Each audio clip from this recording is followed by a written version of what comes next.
Hello, everybody. How are you doing? It's Damon yet again with Rebooking series of 2018.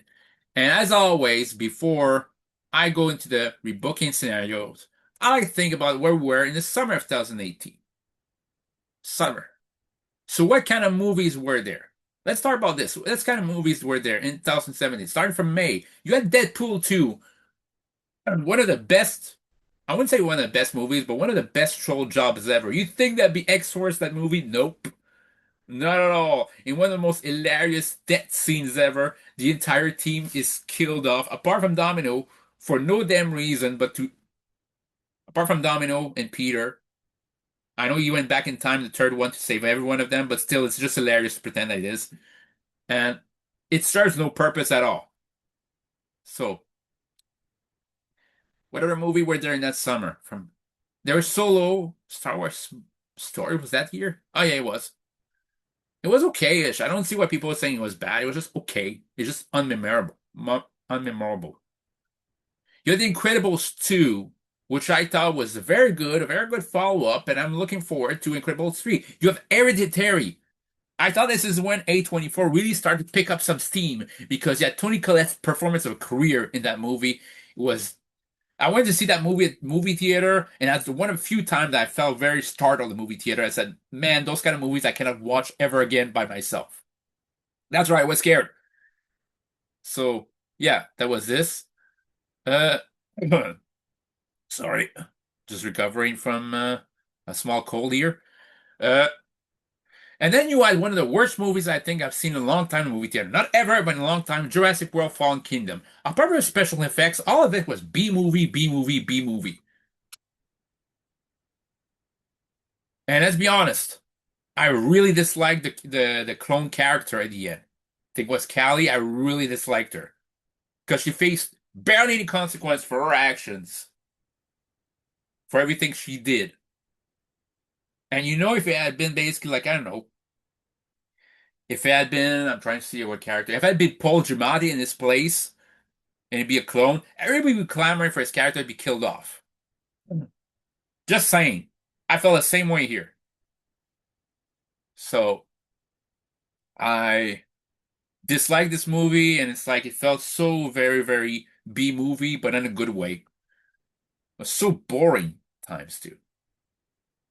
What other movie were there in the summer? Let me check. That I really enjoyed. Uh, Equalizer 2. Yeah. Yeah.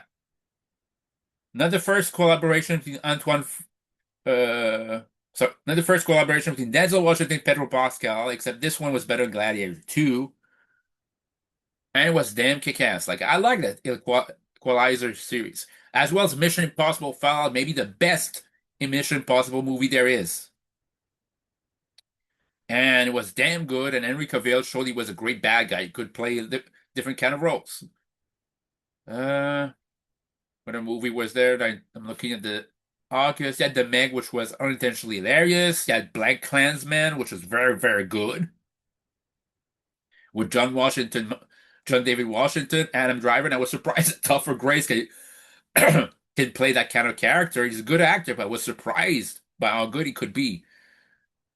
Uh, and I think there was something else. I think it was nope, that's it. Oh well, those were the movies of that summer. I mean, very good, very diverse as well. So now, What about SummerSlam 2018? Where were we at? Cedric Alexander being the cruiserweight champion. You had the tag champions on Raw, which were the B team. On SmackDown, they were the Bludgeon Brothers. The WWE champion was AJ Styles. The Universal champion was Brock Lesnar. Money in the Bank winner was Braun Strowman. And IC champion was Dolph Ziggler. US champion was Shinsuke Nakamura. Women's champion was Alexa Bliss again.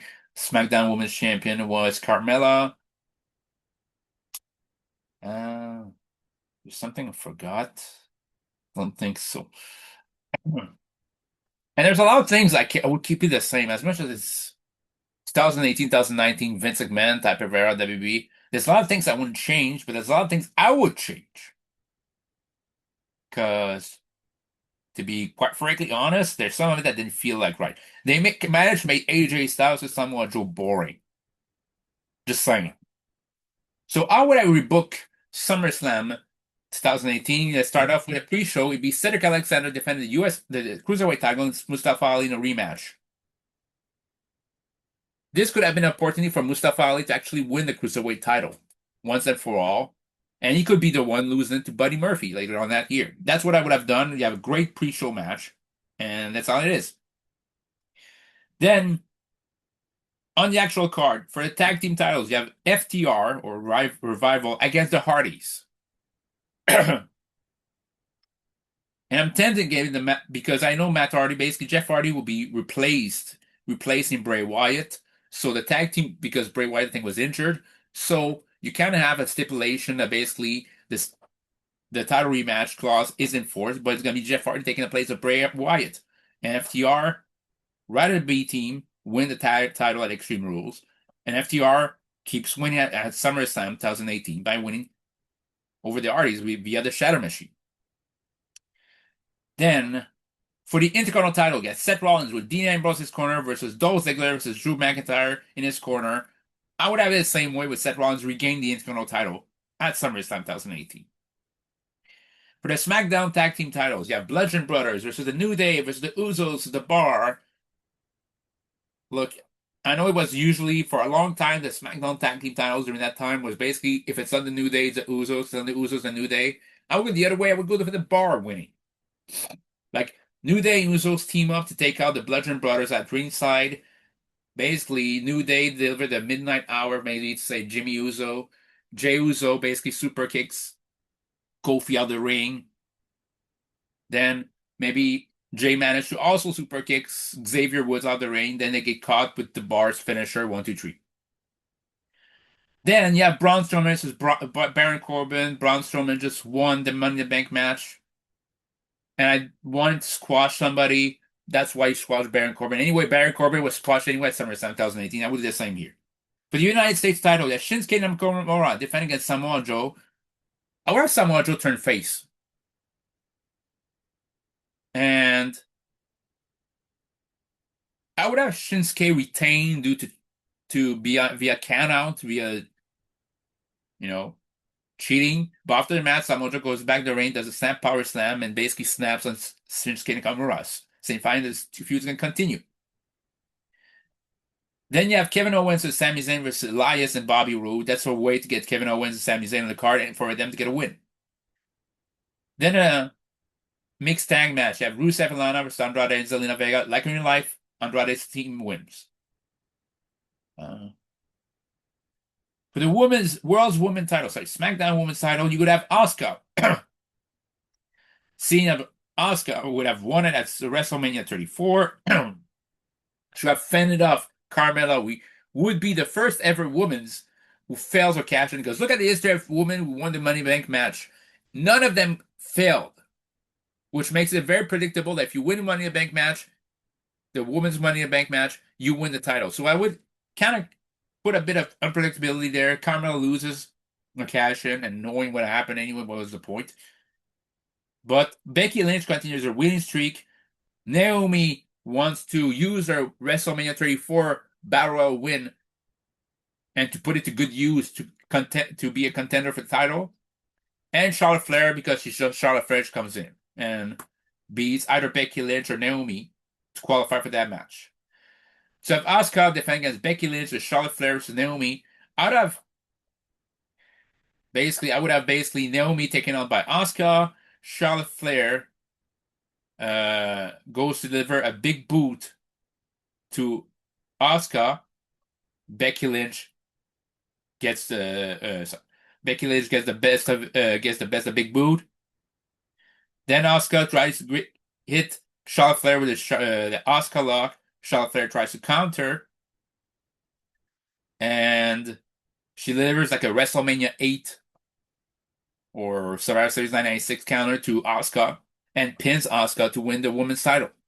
So she still ends the undefeated streak of Asuka, but not one-on-one.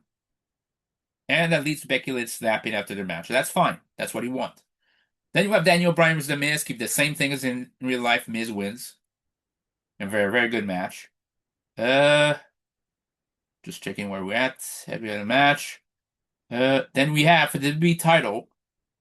I would have AJ Styles defending against Randy Orton. No count out finish, no DQ finish. You have AJ Styles straight up beat Randy Orton. But he doesn't beat him with Styles Clash, doesn't beat him with Spinal Tap, doesn't beat him with Fatal Forearm. He beats him via, I don't know, uh, modified crucifix pin for the 1, 2, 3, which leads to a rematch later on that year. That's why. Then in penultimate match, you have Alexa Bliss versus Bayley versus Ronda Rousey. You have Ronda Rousey, like, uh, you have Nia Jax basically injuring Bayley at ringside, but still Ronda Rousey makes short work of Alexa Bliss for the win. And in the main event, for the Universal title, you have Brock Lesnar, who gained the title back from Roman Reigns at the Royal Rumble. He defends against Roman Reigns in his last shots against Finn Balor, who basically wants to regain the title he lost 2 years ago, and Bobby Lashley. Let's not forget, Bobby Lashley pinned Roman Reigns at Extreme Rules. And it's like he's cashing in on this. So it could lead to, and Braun Strowman would indeed run to ringside with a Money in Bank match, Money in Bank briefcase, but he's not going to cash in. He just wants to scare people. That's why every match at Universal Championship is on the line. He's always at ringside. It doesn't mean he's going to cash in, but he just wants to basically scare whoever's champion. You have basically Finn Balor taking out Bobby Lashley's spear. Brock Lesnar tries to use cheap tactics to retain the title. He low blows and delivers a chair shot to Bobby Lashley. Then he tries to take the chair again, but Braun Strowman stops him. Basically leads up to a collision where basically Brock Lesnar is knocked out with Roman Reigns due to a failed plancha.